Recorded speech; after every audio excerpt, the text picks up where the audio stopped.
Labour's deputy leader has said she will step down from her role if she's found guilty of committing a crime. This comes after Greater Manchester Police have said that they are investigating whether electoral law has been broken and whether she provided false information on her living situation. So it's all about two homes. Let's have a look. Why are the clouds gathering over Angela Rayner's two homes? So what can I tell you about these houses? The first thing is this, both in the same place, Stockport. One in Vicarage Road, one in Lowndes Road. Where are they? Well, they're close. They're only 1 mile apart. The question is where she has been living. She bought this one in 2007 under right to buy, £79,000. She then, in 2015, sold it for £127,500. Now, just a quick bit of mental maths here on the profit. We subtract that from that, £48,500 profit. If that's not her primary residence, she should be paying tax on that, which she didn't. The allegation is she was actually living here at Lowndes Lane. So this is the first issue is about the profit she made. There wouldn't be that much tax to pay on it, arguably, but it's a matter of principle that if that was not her primary residence and she sold it, then that's profit you must pay tax on. So that's the first thing. And lots of people now attesting to her being resident there. But there's more. Was she registered to vote here at Vicarage Road or while she was living in Lowndes Lane? Now, this is where the police are involved. This is important. If you're registered to vote in one place but you're living somewhere else, you're breaking electoral law.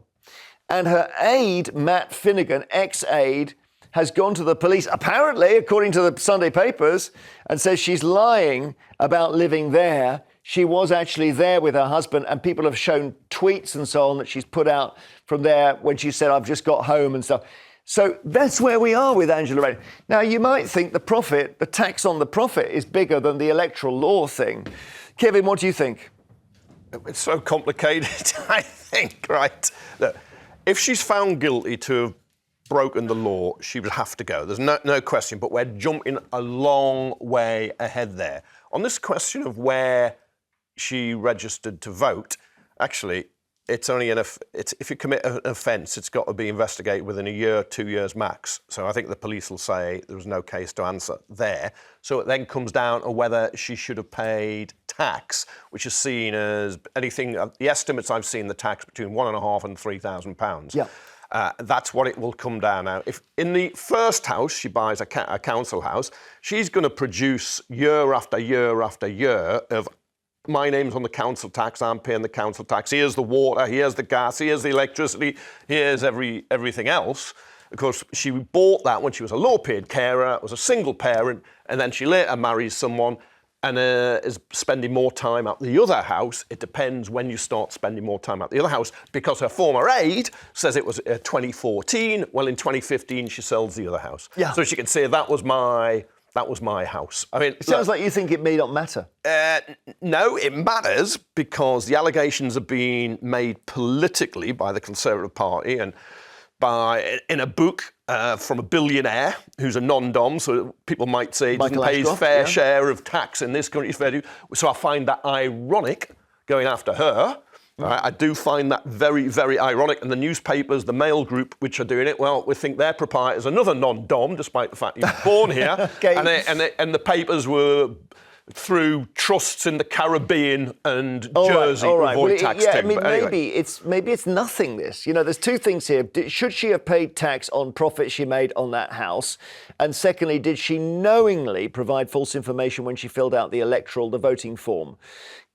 Do either matter, Emily? Yes, absolutely. And I know Labour's coming up with this defence that, the people attacking her, it's over something quite small, it's by non-doms, etc. This is someone who is the deputy leader of the possible incoming government. They are getting heat. Everyone is going to get heat in the Labour Party, as they should, as they move towards possible government. So the idea that it's just because a right-wing paper has gone after her, well, I'm sorry, no one minded when The Guardian was attacking Boris Johnson. I think that was somewhat different. Let's just forget that argument. That's just you trying to move the I think that was very, very different. Partygate was different. Do you remember? Yes, but your point is that it's a right-wing newspaper. The Guardian is a left-wing newspaper. The same paper went after Keir Starmer day after day after day on the front, claiming he broke COVID lockdown rules by having a beer in Durham. The police were pressurised politically to investigate that and found there was no case to answer. There may to find out what was going on in number 10. I think it matters. Listen, Kevin, again, is trying to move the conversation. I do not want to waste police time on party political gain. Right, Kevin, you've had your say. Let me just hang on. Let me just show you some before I come back to you. I mean, just show you some tweets here. So, Adam Brooks, Essex PR, styles himself, flag in the bio. Angela Rayner will have to resign. Then, let's see, just some tweets here. Dan Hodges, this was him in the Mail. So it's not a tweet, but he tweeted this out. When Tories are accused of wrongdoing, they must publicly prove their innocence, but not so for Keir's deputy, who operates under Rayner's law. Now, Dan Hodges tweeting, Angela Rayner has consistently demanded Tories with questions to answer over their financial affairs produce the evidence to prove their innocence or guilt. She's demanded the same of their family members. Why doesn't she do it herself? What places her above her own rules? Lee Harris, commentator, Angela Rayner is now under a formal police investigation because she may have broken electoral law. If she doesn't take her own advice and resign by the end of the day, she will forever be known as the UK's biggest hypocrite. So, well, it's a story. Lee Harris has found her guilty, and the resignation, like with other Conservatives, if you're accused of, say, a serious sexual offence, I think there are circumstances you can't continue to do your job. But in other cases, you can continue doing your job. Now, if you're then found guilty, you have to face a day of But it might not just be reckoning. about police guilt. It might be about how it appears, correct? Or am I wrong? It might be about how it appears, but I don't. I think if she has broken the law, which you agree with, and the police are investigating her, electoral law, if you're going to be a very senior person in a possible incoming government, you need to not have broken the law. Yeah, I agree. What Labour are hoping is that the police will not be able to find enough evidence, because they're going to have to find a lot of evidence. Hang on, Labour are not hoping that. So, Labour will be hoping that. Labour are hoping she proves her innocence. Yes, they are hoping she's going to be able to prove her innocence. You're twisting it. The point is, You're twisting it. She still is refusing to publish evidence she says she has. She says that Keir Starmer's office has. Note that Keir Starmer has put a nice little safety net in there for himself by saying he has not read any of her evidence. He is distancing himself just in case. Can I take a call? So they obviously think Nick in Nottinghamshire. Hi, Nick. Hello there. How are you, Jeremy? I'm OK, thank you. I mean, this Angela Rayner story bumps along, doesn't it? Do you think she should go? You know what? I think if she has lied, then yes, she should. But I don't think she has. It is so nice to see the gulf in honesty between the Labour Party and the Tory Party once again. Angela has said that she will go if she's found guilty. This is in stark contrast to when the Tories Go on. are found guilty of things like this, like Boris over Partygate. 6 months he stood lying to the public, didn't he? Well, it's a false comparison, isn't it? Because we're talking here about a crime. OK, he got a ticket for partying. So you could make a case about that. So did Rishi Sunak, actually. Angela Rayner has welcomed the police investigation. This is unlike Boris, who actually only invited the police one day before the Stu Gray report came out. Well, understood. In order to deflect from his obvious guilt. I'm trying to avoid going back into a massive rehearsal of Boris Johnson, which would be exhausting. But thank you, Nick. Keith in Warwickshire, hi. Hi. Should she resign? From Warwickshire. No, she shouldn't, no. She hasn't been found guilty yet. And the thing is, this is Tory propaganda trying to make Angela Rayner look bad. The thing is, they did it with Corbyn, right? The right-wing papers and the Tories destroyed him, his character, and they're trying to do the same with Angela. This girl, right? Let's ask Emily, because she's the closest we got to that. Is that right? Is that what's happening?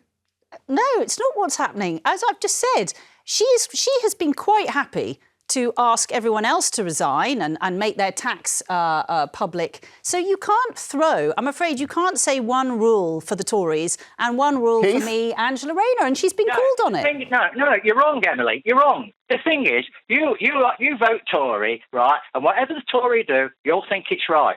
But it's not right. This woman was a carer. She cared. She was a normal working girl. She's brought herself up to this, right, where she is today. Not like the Etonians, right? We're not we're not attacking her for Tory, that. and if you break the law, you break the law. It doesn't matter where you come from. The law is there for everybody.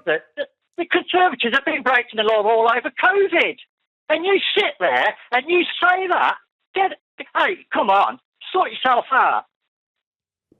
You can respond if you want. I'm not going to respond for you. Keith, I mean, if everything goes back to Boris Johnson, it's not a very high standard, some might argue. Should we talk about Corbyn? Should we go back to Corbyn? Let's not. You brought Corbyn up, so let's go back to Corbyn. Keith, your defence of Angela, it seems, is to say she's a decent person and, she's not done very much wrong, if anything. That's right, yeah. I mean, at the end of the day, right, she's done what the Tories wanted to do. You buy a council house, right, and then, right, you progress from there. Because she's got married, because she's got Emily. We don't know that. But you can't say she has. We don't know that. All right, we've got it. Keith, I don't know that. Well, yeah, we don't know if she cheated the tax, and we just don't know. Exactly. It was her primary residence. We don't know. He doesn't know. He's saying she hasn't. You just said we don't know. And you just said, and you cheat the tax man. Now that is it's an can't allegation. Cheat the tax man. You cannot state she has. She may let's not see. have done that. Yeah, we don't. We just don't know. I've welcomed the police investigation. No. All right. Keith in Warwickshire, thank you. That was lovely. Broderick in London, hi. Hi. Because the way politics works, Broderick, is not just about have you been found guilty, have the police. It's also about, you're causing trouble for your party. You need to go. What do you think needs to happen? I think if she's found guilty, then she should face a prison sentence to show the people, the public, the ordinary working people, that they get arrested and put in prison the same as any other normal person in this country. We should show that we are fair and everything else. But if you go back a while ago, we're all MPs, Labour government, Conservative, was all fiddling their expenses. What happened to that? Nothing. You never heard anyone. I think Cameron, I don't know if Cameron was fiddling. I seem to remember he had a problem with claiming for his wisteria, which anyway, whatever. There's certainly some of them were jailed. There was a hell of a lot of trouble over that, the duck house and the moat. But you're right, yeah. So you want to see somebody go to jail at last? Plenty Labour MPs caught in that too, I might add. Well, the Labour ones went to jail, yeah. It was the Tories who had the Tory peers, Labour MPs. But look, No. if she is convicted, she will have to resign. I mean, saying you will resign is neither here nor she would have to resign. What if she's just given a ticket, a parking ticket, like Boris Johnson was for the party? Because that's not what the law states about breaking electoral law. You can go up to prison for 2 years. Yeah, you can do, but it's more likely she's completely different. It's a complete. There isn't really a comparison because there are different. There are different. Yeah, earlier on you said if you break the law, you have to go. I disagree. It depends what law you break. For instance, I didn't think Rishi Sunak had to resign over his COVID penalty, or when he wasn't wearing a seatbelt because he took it off while the car was the idiot. I wonder whether... But she will have to go because she's protested her innocence. Right. Just politically, she will have to go. Should. Yeah. I'm just going to say... Though, if you're planning to be a deputy leader of a party... Can I go to the break? John Major did this. Guys, we'll pause.